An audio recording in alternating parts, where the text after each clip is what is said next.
I never thought my life would explode in a single, humiliating second. It was supposed to be a celebration. I had just secured a promotion at the firm, 5 years of working late nights, saving the company's biggest account, and finally, I was getting noticed. My boss, Martin Doyle, slick, rich, and always smiling a little too long at my wife, threw a small private gathering at his penthouse to honor my contributions. My wife, Eliza, looked stunning that night. Red dress. Heels. Hair curled in a way she hadn't done for me in months. I noticed, but I let it go. I was in too good a mood to ruin it. I didn't know I was walking into a trap. When we got there, it was just us, Martin, and his assistant. Drinks flowed. Laughter echoed. I stepped out for a moment to take a phone call from my mother, nothing urgent, just her usual, "I'm proud of you," talk. And when I came back into that room, they didn't hear me. They didn't see me.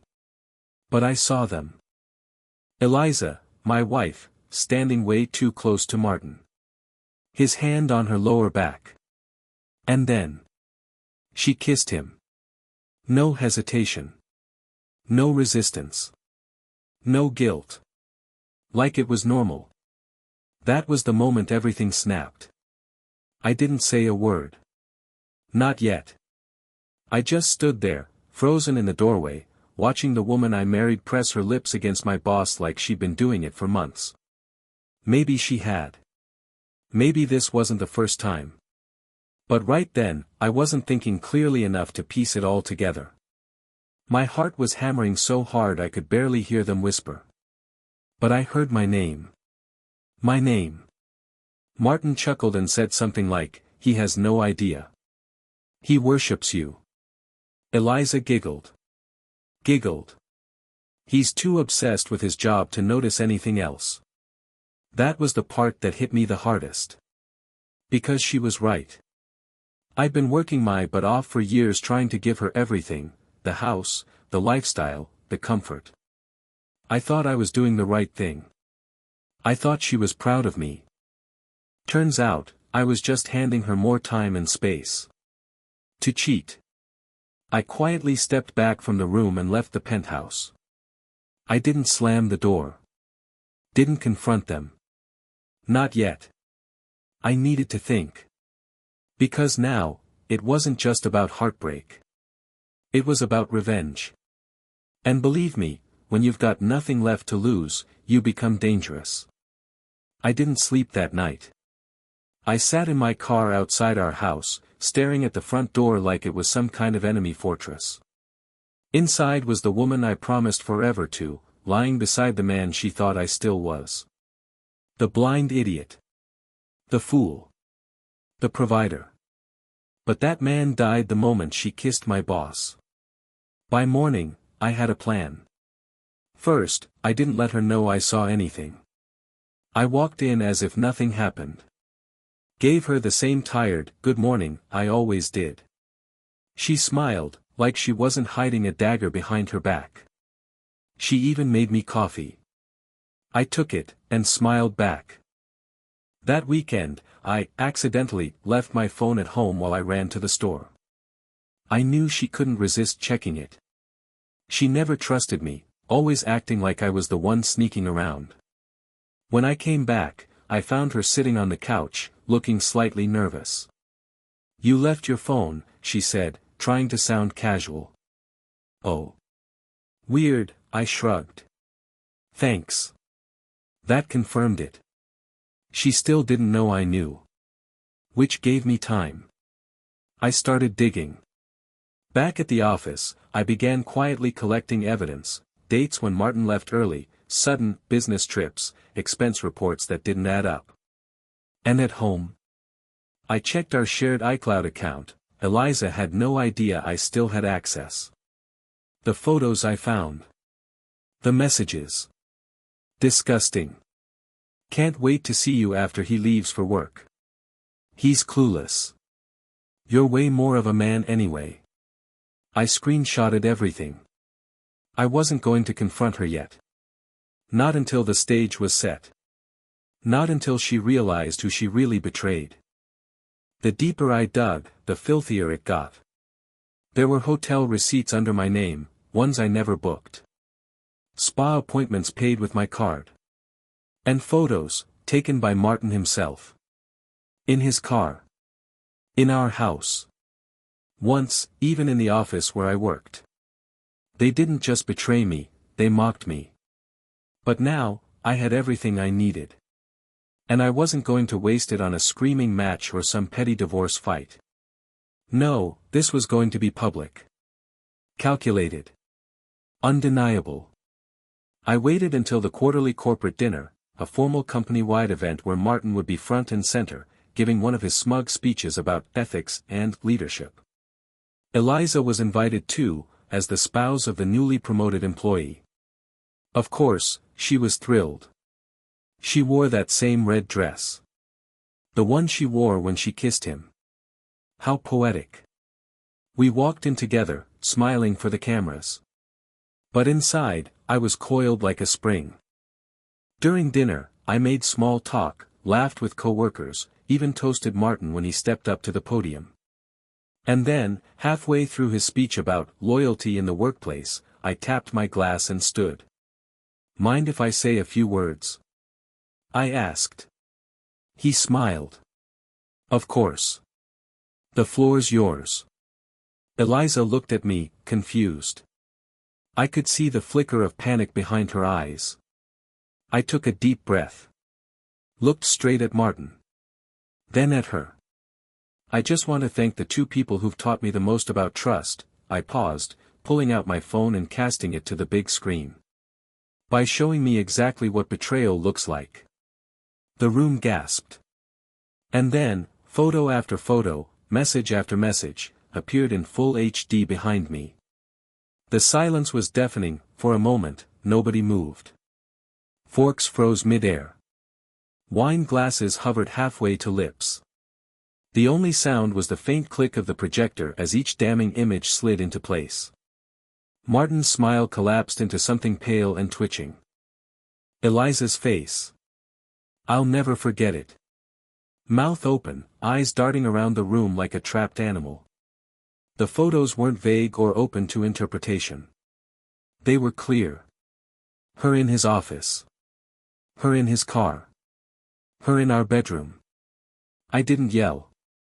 Didn't swear. Didn't give them the satisfaction of seeing me lose control. Instead, I said calmly, this is what happens when you think you're smarter than the person who's been quietly watching all along. The HR director stood up, already pulling Martin aside. The board members looked furious, half at the scandal, half at the hypocrisy. In our industry, your image is everything. Martin's career was about to disintegrate before dessert. Eliza reached for my arm, whispering frantically, please, can we talk about this at home? I pulled away. There's nothing left to talk about. And with that, I walked out of that room. Not a single person tried to stop me. When I got outside, the night air hit me like freedom. My phone buzzed non-stop, texts from coworkers, missed calls from Eliza, even a message from Martin that just said, you didn't have to do this. Oh, but I did. Because they thought they could humiliate me in secret. I just made sure the world saw who they really were. The next morning, the fallout hit like a bomb. Martin was suspended from the company pending a full investigation. Word spread fast, screenshots were already making rounds on social media, with anonymous leaks labeling him as the CEO who got caught kissing an employee's wife, in his own office. Eliza, meanwhile, had gone completely silent. For about 48 hours. Then came the texts. Can we please talk? You're hurt, I get it, but don't do this to us, you're still my husband. Don't throw everything away. Throw everything away. She had already done that. But I didn't block her. Not yet. I wanted her to stew in that silence. I wanted her to feel what it was like to reach for someone and get nothing back. 2 days later, she showed up at my apartment door, the one I rented after leaving the house. She looked like she hadn't slept. Makeup smeared, hair a mess, no red dress this time, just a hoodie and eyes full of desperation. "Please," she said. "You don't understand," he meant nothing. It was stupid. It was a mistake. I leaned on the doorframe. "You kissed him in front of me, Eliza. In the same room. That's not a mistake. That's a choice." Tears welled in her eyes. "I didn't know you were there, exactly," I said coldly. "Because you didn't care." She tried stepping inside. I stopped her with one arm. "I already filed the divorce papers. You'll be served by the end of the week." Her face crumbled. "You're really just throwing it all away?" I didn't answer. Because I wasn't throwing anything away. I was taking my dignity back. And soon. I'd take the house, the car, and everything else she thought I wouldn't fight for. This wasn't over. Not by a long shot. By the end of the week, the divorce papers were delivered, right to her office, while she was on a Zoom call. She tried to act shocked, embarrassed, but everyone already knew. You don't survive a scandal like this quietly. Meanwhile, Martin had officially stepped down as CEO. The board called it a mutual agreement, but we all knew the truth. They booted him to save face. His $1 million empire crumbling. And my career thriving. Turns out, when you take down the boss who's been sleeping with your wife and do it with class and evidence, people respect that. Word got out that I'd handled the situation professionally, no drama, no threats, just pure, surgical exposure. Recruiters started calling. One offer came from a rival firm, one Martin used to mock. They doubled my old salary and offered me a leadership role. I didn't even hesitate. I signed the contract that afternoon. The same day, Eliza called again. I let it ring. Then another text buzzed through, "Can we at least meet for coffee?" Closure. Please. Closure. No. That wasn't what she wanted. She wanted access. To the new job. To the new money. To the version of me that she didn't believe in until it was too late. But I had already moved on, emotionally, financially, and legally. I blocked her number. And just for good measure, I sold the house and donated part of the proceeds to a charity that helps men navigate betrayal and divorce. I signed the check under both our names. Petty? No.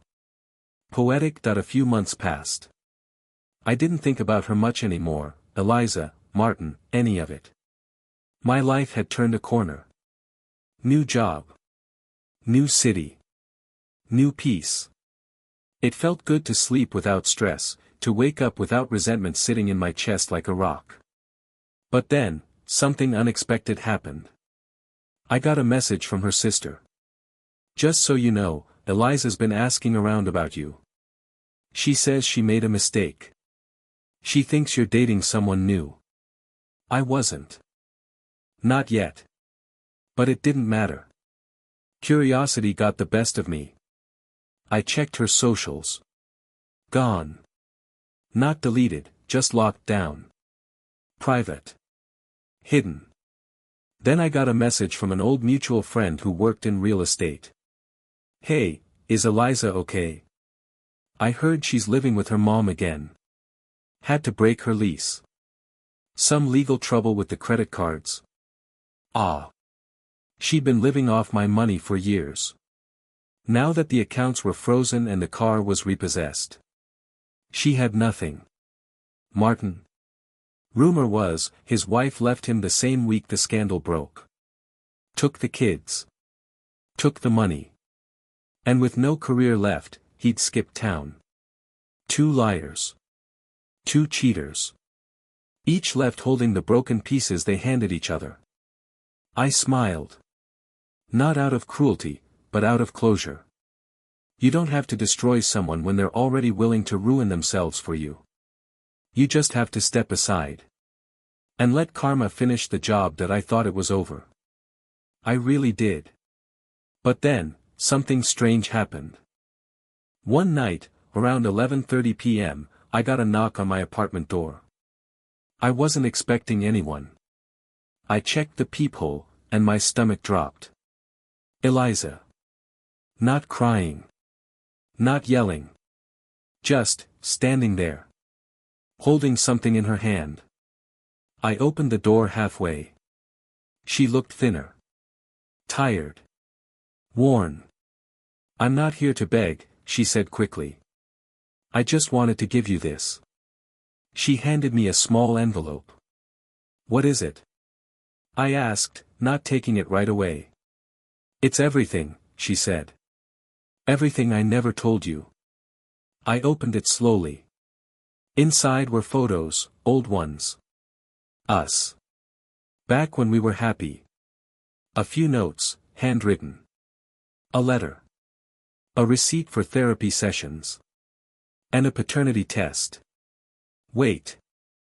I looked at her. She took a breath. "I was pregnant," she said. Before it all happened. I lost it. I didn't know how to tell you. I was spiraling. Martin he wasn't what I wanted. I just didn't know how to get back. I didn't speak. I didn't know what to say. She wiped a tear. "I just wanted you to know the truth. Not for forgiveness. Just, the truth." And then, she turned and left. No drama. No scene. Just silence. I stood there, envelope in hand, realizing that for the first time since all of this began. I didn't feel angry anymore. Not sad. Not broken. Just, free. Because the past? It's exactly where it belongs now. Behind me, weeks passed. I never reached out to Eliza again. And she never came back. That night, the one with the letter, the truth, and the knock on my door, was the last time our paths crossed. It didn't end in fireworks or screaming. It ended the way real pain often does, quietly. I kept the envelope. Not because I needed it, but because it reminded me of how far I'd come. For a long time, I thought closure meant getting revenge. Public humiliation. Legal wins. Destroying the people who hurt me. And sure, I did all that. But the real victory was walking away without needing to look back. I started dating again. Carefully. Slowly. I wasn't in a rush. I spent more time with my parents, reconnected with old friends, even started traveling. New job. New circle. New version of me. One that didn't carry the weight of betrayal like a badge. You learn something after being broken like that. Sometimes the person who betrays you wasn't just betraying you, they were revealing themselves. I was never the fool. I was the one who paid attention. And when the time came, I walked out with my head high and my dignity intact. So to anyone out there going through what I went through, let them underestimate you. Let them lie. Let them cheat. But you. Heal. Get smart. Get stronger. And let the silence speak louder than any scream ever could. Because one day, they'll look back and realize what they lost. And you? You'll barely remember their name. The end. Life moved on, faster than I expected. I took a job offer overseas. A fresh start in London. It was a bold move, but it felt right. No reminders. No old addresses. No familiar shadows. On my last day in the States, I visited the old house, the one we used to call ours. It had been sold, renovated, painted over.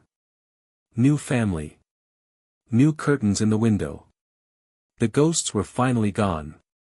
I stood across the street for a minute, hands in my coat pockets, watching kids play on the lawn that used to be mine.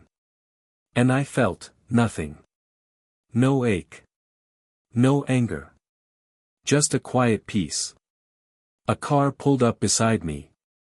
A neighbor, Mr. Franklin, the retired guy who used to water his lawn religiously. He rolled down the window. "You finally letting it go, son?" he asked. I smiled. "Already did." He nodded, tipped his hat, and drove off. That night, I boarded a red-eye flight with one suitcase, a laptop, and a new number saved in my phone, someone I'd met recently. Nothing serious yet. But honest. Grounded. Maybe that's the best part of starting over, you don't have to know what's next. You just have to know it's not what you left behind. 6 months later, I stood on a balcony in a quiet part of London, sipping coffee and watching the rain tap against the rail. Life had changed, not overnight, not in a dramatic flash, but piece by piece. Quietly. Purposefully. I had peace now. Real peace. The kind you don't post about. The kind that doesn't need to prove itself to anyone. No staged photos. No fake smiles. Just me, living a life that no longer included betrayal, lies, or pretending. Eliza's chapter in my story had ended, painfully, but necessarily. And Martin? A cautionary tale now. His name popped up in the business headlines every now and then, tied to lawsuits and failed ventures. I didn't care. Not anymore. I had stopped checking. Stopped wondering. Stopped needing answers. Because the truth is, closure doesn't always come from them. Sometimes, closure is simply choosing yourself. And I did. Every day I woke up and chose peace. Chose growth. Chose me. And if I ever see her again, I won't flinch. I won't speak. I won't even blink. Because the man she betrayed is long gone. The one standing now. He's someone even I had to meet.